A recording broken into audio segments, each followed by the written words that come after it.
Sa ating YouTube channel, mga backyard, and for today's video, gusto ko ipakita sa inyo na nakapagbinta tayo ng ating mga Muscovy duck or Barbary duck, ducks kasi ang dami na nila. So naghanap tayo ng magbili or matitindahan kasi nga sobra na nilang dami. So nakapagbinta tayo ng more than 50 ducks, yung mga malalaki, and yung kanilang ano ba yun, pag bili nila is 100 per kilo, and okay na yun sa ngayon. At nakapagbinta tayo ng mga 93 kilos lahat-lahat. So kaya isang malaking blessing nakapagtinda tayo kasi gusto kong mabawasan yung ating mga ducks kasi ang dami na naman nilang mga maliliit na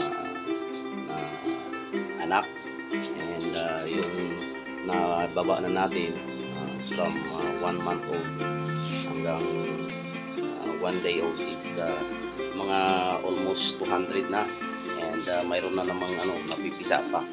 So mga backyard, lang tayo, nag-iwan tayo ng mga 20 na mga females, mga babae, tapos 3 male. So tama-tama na yon, mapatuloy natin yung ating reproduce sa ating mga Barbary ducks. And yan, nakapaghanap na tayo, nakakita na tayo ng buyers, kaya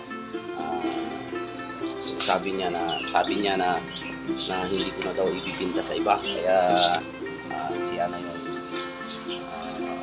Kapag mayroon na tayo, ready na tayo na mayroon na tayong mga ducks na ready to sell, so pwede na nating maibinta sa kanilang mga kabakyard. At hindi lang naman daw ducks yung kailangan nila, pati na yung mga manok.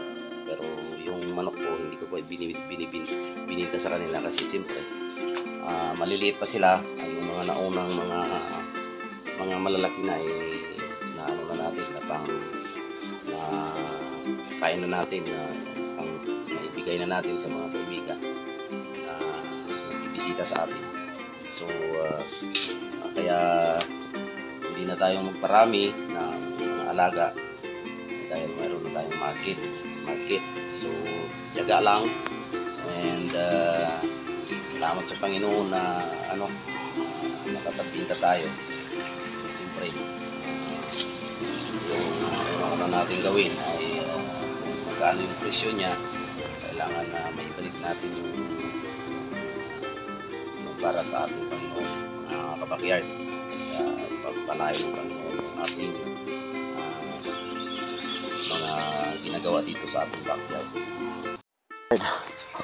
Today, magbinta tayo ng ating mga pato. Paichapan ano yan, paichapan ko. Choy, chapanan ko. Binta natin yung iba natin mga pato kasi ang dami na nila. Yan, so mayroong bili 100 baht per kilo. So binta tayo ng at least more than 50. Yan.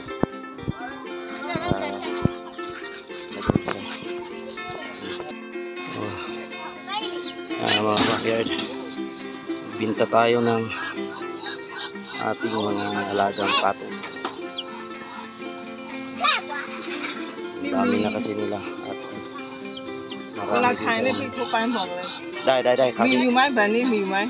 Mi yu baพี่ เดี๋ยวอันนี้มันเล็กอยู่แต่ว่าเดี๋ยวถ้ามีก็เดี๋ยวผมมาติดต่อ เดี๋ยวไปหาให้อุ๊บ kay ating mga Ni kwa den pi ne pa ni ni tai mo le pi. Kwa kha ni nom ni pi. Hai hai. Okay. 100 per kilo, please. Tayo bibili ng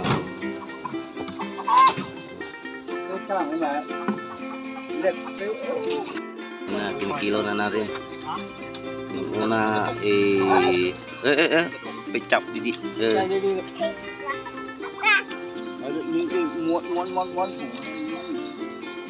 Si Ip. Talay. Oh. Nâng lọ đó nè. Si Ip chu pet.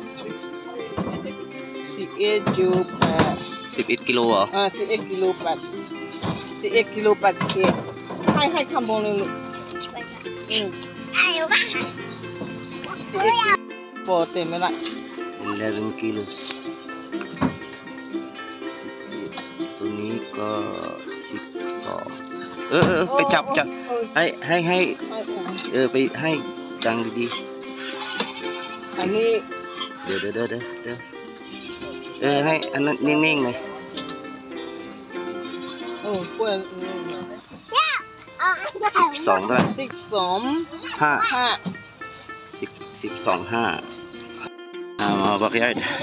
Okay, nasa sa lalagyan.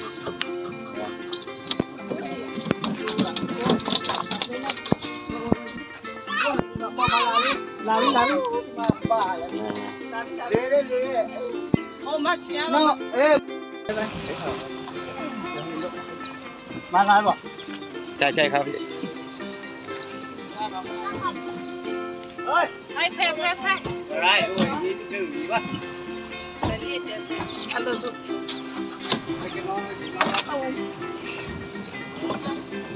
Yan, tapos na. Backyard, we are able to sell 93 kilos and we have 9,330 baht. So ay bili natin to ng iba pa, thinking to buy the sheep.